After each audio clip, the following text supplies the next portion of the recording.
Thank you very much for being here. We have largely an energy group today. We're looking to be very energy dominant, and we will be in a very short order. These are great professionals, but before we do that, we'll be signing an executive order having to do with COVID and schools. Lindsay? Yep.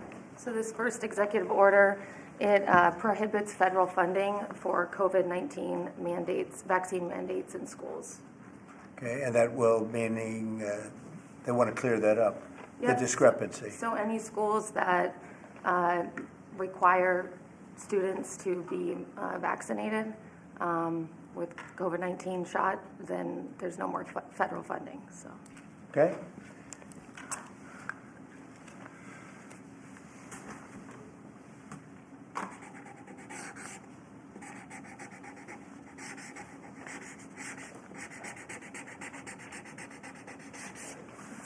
Okay, that solves that problem. Sir, will the Department of Education have to handle that? Yes, it'll go through the Department of Education. Okay? Thanks. Can I make one comment, Mr. President? Yes, please. As a father of 9, thank you.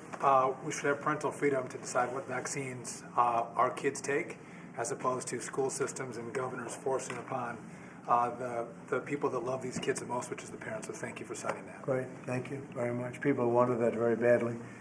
Okay. Okay, and here is an executive order establishing the National Energy Dominance Council. So that will be chaired by the Secretary of the Interior, Mr. Burgum, and the Vice Chair, Chris Wright. And so this will reduce costs with respect to energy, establish American independence with energy, and also unleash energy dominance. Good, thank you. And this is a big deal. We have more energy than any other country, and now we're unleashing it, to put it nicely. And I'd like to ask Doug, you're going to be heading it up. You and Chris, would you say a few words about it, please? Yeah, absolutely, sir. Good afternoon. President Trump wisely understood that under the Biden administration, there was a war against American energy, and today that war officially has ended. President Trump on day one declared a national energy emergency. And this is a real emergency because under the Biden administration restricted the production of oil and gas. Production's still coming, but when you stop holding leases, when you take 625 million acres of land out of ocean land, out of production possibilities through an executive order, you're really restricting the balance sheet of America. But today, as President Trump said, this is unleashed. The National Energy Dominance Council will be made up, all the folks that are standing beside me here, other cabinet leaders, and many more, represent President Trump's wise decision that we need a whole-of-government approach to unwind. The Biden administration had a whole-of-government approach that had the war against U.S. energy. Now we need to turn that around 180 degrees and unleash that potential. We've got to unleash it from the Gulf of America all the way up to Alaska. We have amazing resources in this country, and we haven't been getting a return on them. Many of these are under public lands. The interior has 500 million acres of surface, 700 million acres of subsurface minerals, critical minerals, and offshore close to 2 billion acres. And that balance sheet is the biggest balance sheet in the world, and it's been completely underutilized. Everybody knows we have 36 trillion in debt as a country, but no one knows how many hundreds of trillions of dollars of assets we have. And President Trump is asking us to go get a return on that investment for the American people. And with that, we're going to have prosperity at home with lower prices, and we're also going to have peace abroad. Because the wars that we've been engaged in, or our allies have been fighting over the past few years, have been funded by the oil sales of our adversaries. So we have an opportunity, and we also are in an AI arms race with China. The only way we win that is with more electricity. And we also have an energy emergency in terms of electricity. Too much intermittent, unreliable, not enough base load. We've been shutting down the base load that we have. President Trump is going to reverse that, and it's going to allow us to win the AI arms race, which is the most important thing that we have to do relative to our future.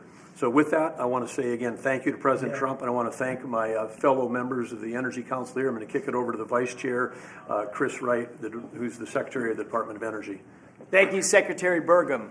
Today is truly a great day for our country today. And Secretary Burgum laid out so many of the problems the last 4 years. If you put barriers in front of energy, you make it more expensive, you make it less reliable, you make it harder to do business here, and harder for our consumers to pay their bills. With this fantastic action from our president, we now have authority across the government to lean in to fix these problems. And I'll start out with one specific right away. This morning I signed our first LNG export license, unpausing the pause in action. The Commonwealth LNG project that'll be on the Gulf Coast in Louisiana is now officially ready to go. This will be a large construction project for American workers. It'll draw demand for more American energy production that'll be shipped overseas to our allies. Many more of those to come. We're also working aggressively to roll back standards that have made appliances more expensive for Americans, and dishwashers that take 2 hours long and don't get your dishes clean. Nobody likes that. That's about standing in the way. And with this President Trump and our new National Energy Dominance Council, there's so many things we can do to make American lives better, bring down costs, and grow opportunities. And with that, I'm going to kick it over to a fellow member of the council, our Administrator of the EPA, Lee Zeldin. Thank you, Secretary, and honored to be serving on the Energy Dominance Council. At EPA, we're doing our part to power the great American comeback. And President Trump has made it clear that he wants EPA to be doing our job to ensure that we are unleashing energy dominance however we can help, that we are assisting in making America the AI capital of the world, that we are pursuing permitting reform, that we are helping to bring back American auto jobs. This is the mandate of the American public. The Trump mandate, it was clear, and the guidance from President Trump to me when he asked me, thankfully, for the opportunity for us to be able to serve together in partnership to unleash energy dominance. This is a moment that we must meet.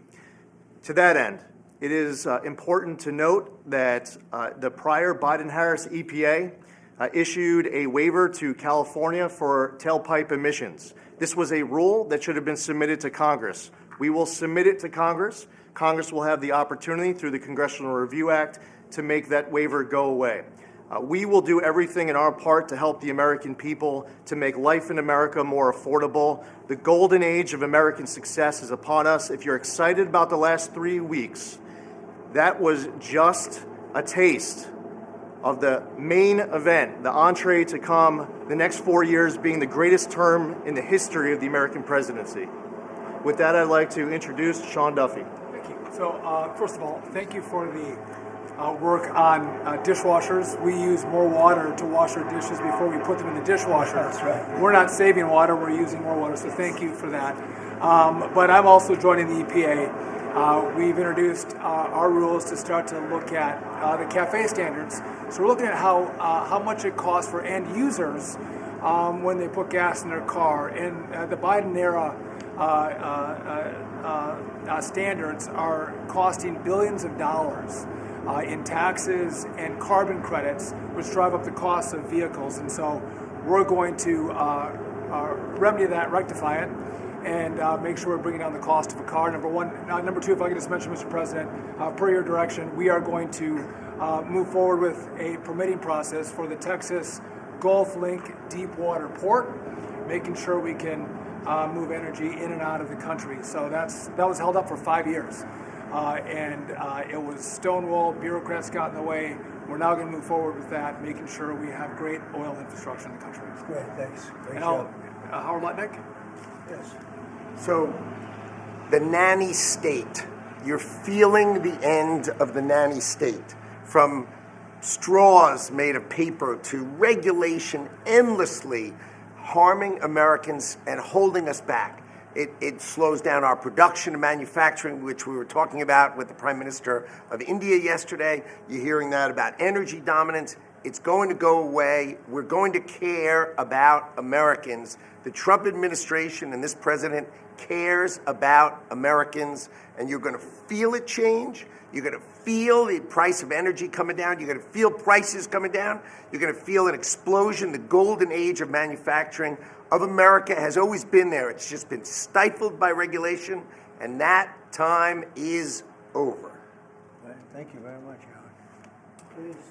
Mr. President, I just want to say that you've built such an incredible team, and Secretary and Chairman Burgum, that he's been working on this his whole life.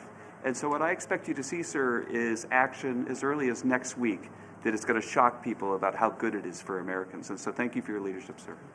Thank you very much, Kevin. And we are also working on a project that has been under wraps for 20 years. Everybody wanted it. It's been held up by New York. It's a pipeline that will bring down the energy prices in New York and in all of New England by 50, 60, 70%. It should have been done years ago. We'll be speaking to New York, and the New York is actually the biggest beneficiary because their energy costs are very high. This will reduce them very substantially. But all of the governors want this to happen, and I think it's going to happen. It's now going to happen. It's something that's would rather not have to go eminent domain. We'll do that if we have to in New York, but hopefully we won't have to do that. This again will bring down energy prices in New England by numbers that nobody can even believe, probably 50, 60%, maybe even more than that. A lot of them don't even pay energy because they have no energy. They use logs. They go out and they cut down a tree. It's really a terrible situation. So we're going to get this done, and we can have it done once we start construction. We're looking at anywhere from 9 to 12 months, if you can believe it. It's going to go very rapidly. The other thing I'd like Doug to mention, the 635 million acres that Biden so viciously took out of our net worth. If you look at it from the standpoint of a company, you talk about net worth. They've destroyed our net worth. We're putting it back. It will be back as of this afternoon. And Doug, could you mention that? All of the millions and millions of acres that he just handed back to yes, nobody. The executive order by President Biden that wiped out these trillions from our balance sheet. President Trump signed an executive order instructing me as the Secretary of Interior to unban that ban, and that's been accomplished. And so those are back on the U.S. balance sheet. Okay. Sorry, which one is that? The 625 million acres of offshore that was banned from further lease sales. Further anything. And 625 million acres is Right. 1/3 the size of the lower 48 that was taken off our balance sheet. It's back on there now. President Trump cares about the American people. He knows that these public lands belong to the public. They don't belong to Washington bureaucrats from the prior administration, and we're going to make sure that we get a return on investment for the American people. The amount of money that he took off our balance sheet, if you look at it as a balance sheet, it was incalculable. Nobody's ever seen anything like it. And he did that, I guess, in the last few days of the administration. He just wiped it out. 635 million acres, which if you sit down and look, it's like that's a major part of the ocean. And he just gave it away and took it away. And fortunately, it wasn't done with an act of Congress or anything. And we did it in a, I think, very abbreviated, very quick, and very legal procedure. And it's now back on our balance sheet. It's back as part of our country. What they did was so horrible. It was just a terrible thing to do, an unbelievable thing to do. Also, they mentioned dishwashers and sinks and showers and the whole thing. We're going to get rid of those restrictions. You have many places where they have water. They have so much water they don't know what to do with it. But people buy a house, they turn on the sink and water barely comes out. They take a shower, water barely comes out. And it's an unnecessary restriction. And basically, I think we're going to be going back to the Trump rule. We had it, and everybody was happy. And then these people came in and they restricted it again. So we're going back, and we'll get it approved by Congress. In addition, we'll get it approved by Congress. So for 4 years, it's good, but we're going to get it permanently taken care of. And again, very environmentally friendly. But we want to be able to, when somebody turns on a sink to wash their hands or presses the button for a dishwasher, and there's barely enough water there's no water. And you know what they do? They press the button 10 times. They run it 10 times. So it ends up costing a lot more. So I know you're working on that. And where are we on that? We're working closely with the Department of Energy with regards to rules that were enacted during the Biden administration. Inside of the EPA, we are overhauling the water sense standards that are there to update them for the American people, to bring down cost of living and combat inflation, and just pursue common sense. Good. Well, we have more oil and gas than anybody else in the world. We're opening up ANWR again. As you know, we got something Ronald Reagan couldn't do it. No president was able to do it. I got it. And the first week in office, the Biden administration terminated that. ANWR is the biggest site, probably bigger than Saudi Arabia. We don't know yet, but it's of that size or bigger. And we hit gold, and I call it liquid gold, but we hit gold, and for whatever reason, they terminated it, and we were just ready to start utilizing it. This could take care of all of Asia, energy-wise, very close to Japan. In fact, Japan wants to go and be our partner in doing the pipeline going right into the ships. So they expressed tremendous interest. So did Prime Minister Modi of India. And just in closing, both Prime Minister Modi and the Prime Minister of Japan, both very good people, they said we couldn't make a deal. We couldn't get any energy. I mean, you wonder what was going on with our country. They couldn't make a deal to get any energy from the Biden administration. They just couldn't do it. There was nobody to deal with. They didn't know how to go about it. And they're very happy that we're here. But we're going to really benefit our taxpayers, and we're going to benefit our country. So I want to thank everybody for coming. This is a very big bill. This is really going to be energy dominant. We're going to be energy dominant like nobody else. And this doesn't even discuss all of the electricity that we're going to be producing for all of the AI plants. You know, they need double the electricity at least that we have right now. So you take all of our electricity that we have all over the country just for AI to do it right and to win that war, which we're leading by a lot because of what we've done over the last few weeks. We're leading by actually a lot. But if you take all of it, we have to double our electricity needs just for the AI, and that doesn't include the other technologies. So it's a real honor to sign this bill. We're going to also work on CAFE standards. Lee, you're going to be doing that and make that whole situation, bring that back into reality, and I think very quickly, having to do with cars. Thank you very much.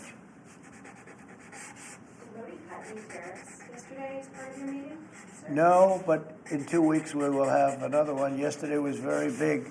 Reciprocal tariffs was very big, and I explained to the Prime Minister of India, Prime Minister Modi, very good man, his tariffs are very, very high. India's tariffs are among the highest. And I said, well, now, you know, we were very low. We were the lowest. They're just about the highest. There are others as high, but not much higher. And I said, no, from now on, what we do is what you charge us, we charge you. It's very simple. So whatever you're charging us, you can go as high as you want. Whatever you charge us, we charge you. Did you make any pledges? And I wouldn't say they were thrilled to hear that, but that's the way it is.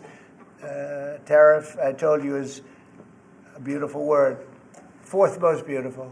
Did you make any pledges about BRICS nations not undermining the dollar? You had threatened Yeah. tariffs.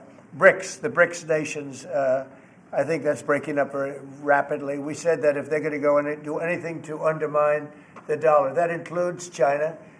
I don't even know that they're a member of BRICS, but they had a few nations get together to try and play cute. And I said, we're going to put 100% tariff on every one of those nations. And at the mere thought of saying that, I think that's all broken up. That idea has no longer sailed. Now, that would be a terrible thing for our country. It would be bad for the world. They wanted to undermine the dollar. 6 nations got together. They want to undermine the dollar. That didn't work out too well. Not going to happen.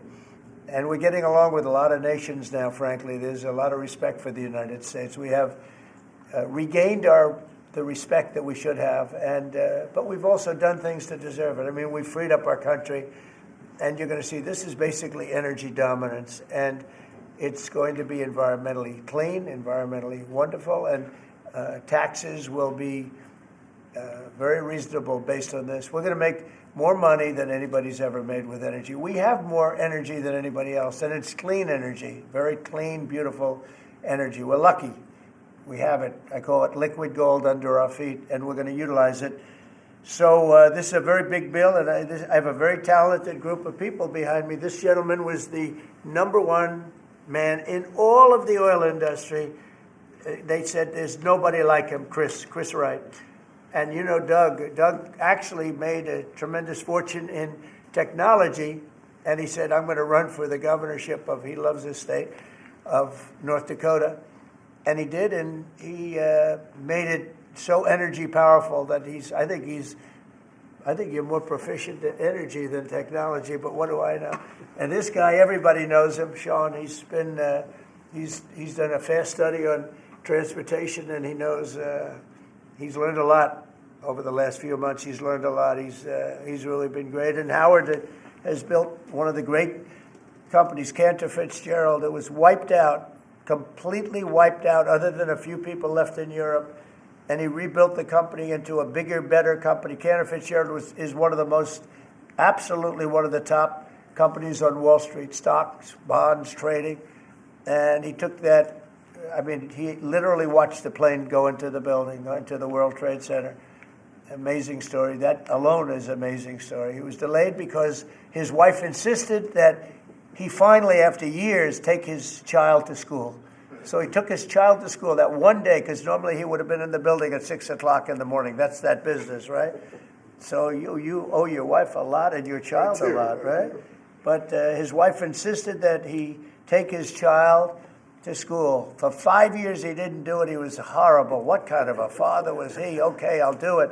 And he was therefore driving down at 8:43, whatever the time was, down the West Side Highway, and he saw the plane go into the side of the building. He said, wow. And he occupied the top 3 floors of the World Trade Center, of the one building of the World Trade Center. And you know what happened there? He lost 100% of the people in that, his whole company was there. And he rebuilt his company step by step over years and became bigger and stronger. And he gave a tremendous amount of the profit to the families of the people that died, which he didn't have to do. And now he's working with us. He did an incredible job. I mean, anybody in that world, they know Howard Lutnick very well, and I'm honored to have him running commerce. He's going to be incredible. He loves the country. And Lee was a great lawyer, a great congressman, very successful person, both as a lawyer and as a congressman, and knows a lot about the environment, cares about the environment. And we were lucky that I was very happy that you joined. And he was with me right from the beginning, always was with me, and I've always been with him. And Kevin Hassett, we know everybody knows Kevin, and he's fantastic. And you and Lindsay, you and your team are incredible. The job you've done, we really appreciate. Thank Will. And the job you guys are doing is really fantastic. We're knocking this out. Brian, do you have a question? I actually do. What kind of piqued my interest is growing up on the Texas Gulf Coast, natural gas, the LNG that you mentioned. Yeah. What's the potential for like new jobs or growth in that area? I mean, that part of the country, Southwest Louisiana, Southeast Texas, they depend on that. I would say that potential is simply tremendous. 20 years ago, the United States was the biggest importer of natural gas in the world. And we had natural gas prices 2 or 3 times higher than they are today. But with shale revolution and great entrepreneurs in Texas and Louisiana and across our great country, we are now today the largest net exporter of natural gas in the world. And so much of the world is depending upon natural gas is the fastest growing energy source, has been for 50 years. We were the driver of that, and then we paused. We stopped our ability to grow natural gas exports. Both the Japanese government and Indian government expressed great distress about that. They're going to count on energy imports from the U.S., and we may just change our mind.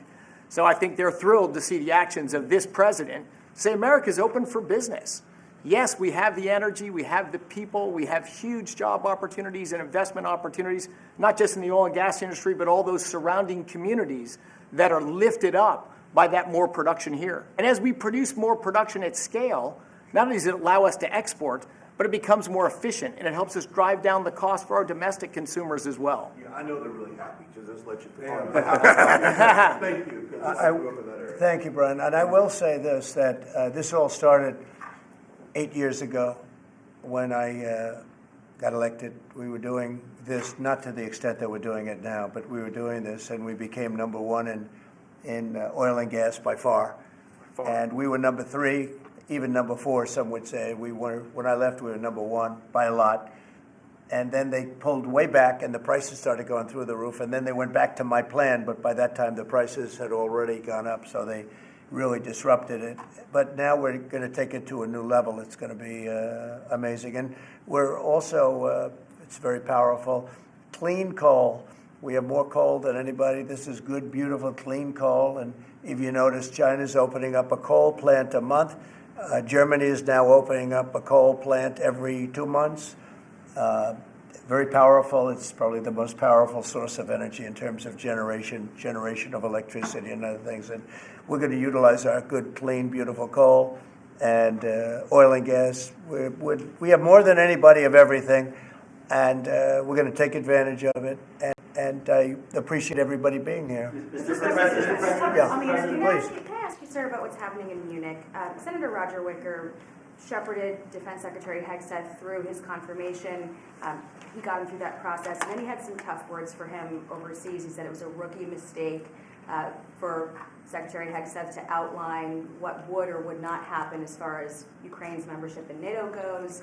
And then I haven't heard that. I mean, Roger's a very good friend of mine, and Peter's obviously, he's been doing a great job. Did you know I haven't heard. Let me look at it. You tell me something. I have not heard about. The question I had is, were you aware of what Secretary Hegseth was going to say in his speech at NATO? Generally speaking, yeah. Generally speaking, I was. So I'll speak to Roger. I'll speak to Pete. I'll find out. Mr. President, the Energy Dominance Council, that's for all forms of energy? Does that include wind and all forms solar? of energy, yep. And the pipeline you mentioned, sir, is that Constitution pipeline in New York? Yes. Can you? Is that the I project? believe that's so, right? finished? Yeah, that's what it is. And, you know, they've been trying to get it for 20 years. And what it means is for New York, upstate New York, and even everywhere in New York, also other states, but in particular New England, that New England will now, I think, will cut the energy prices, and big cuts in New York too, but cut the energy prices literally in half. We have the permits.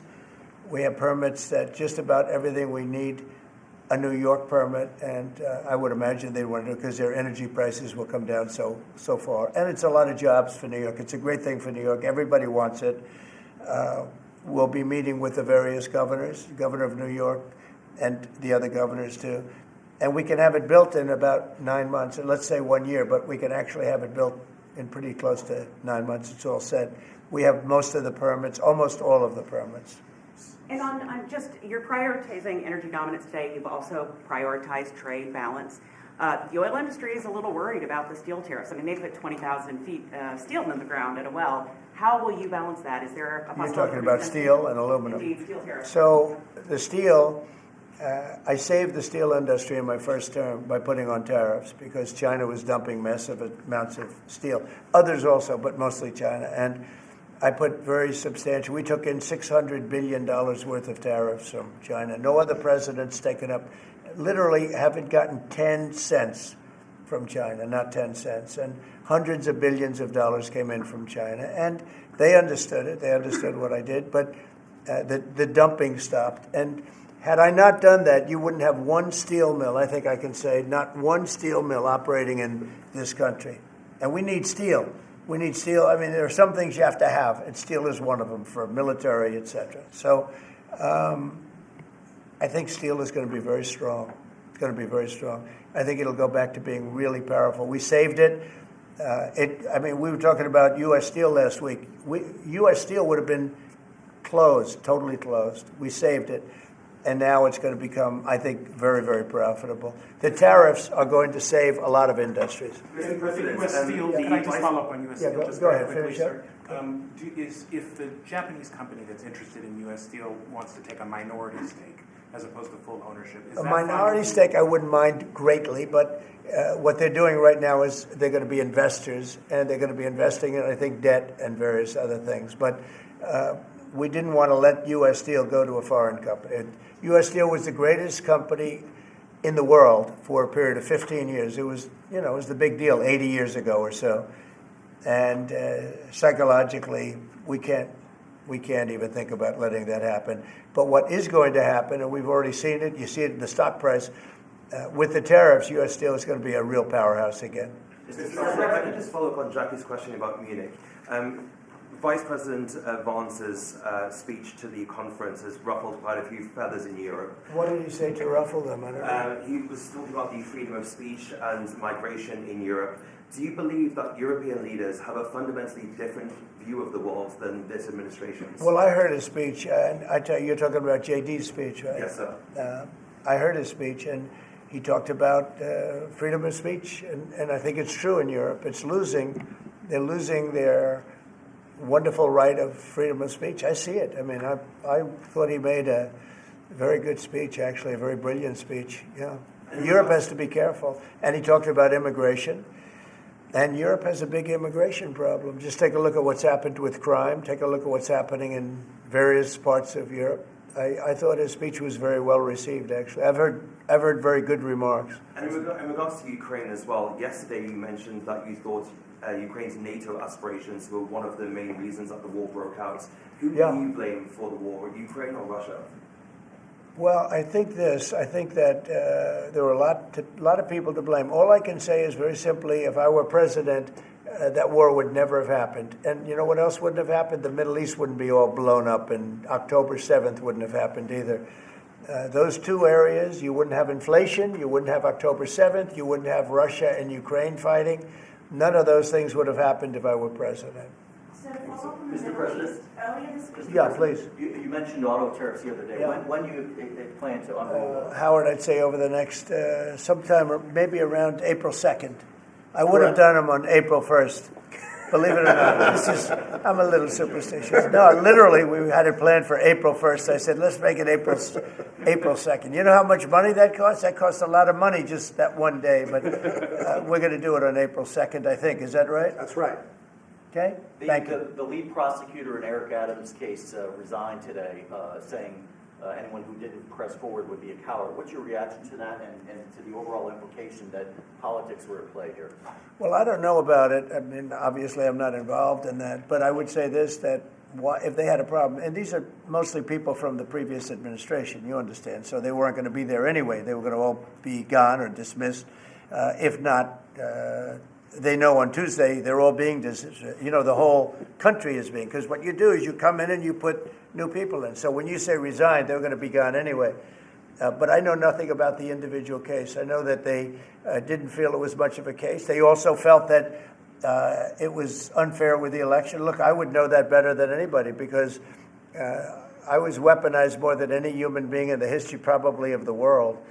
And I won the election in a landslide, winning all 7 swing states, winning the popular vote and everything else, because the people got it. It was weaponized, and I was weaponized literally weeks before the election. But I think there's also something to be said. I read that. There's something to be said for what they were doing. It looked to me to be very political.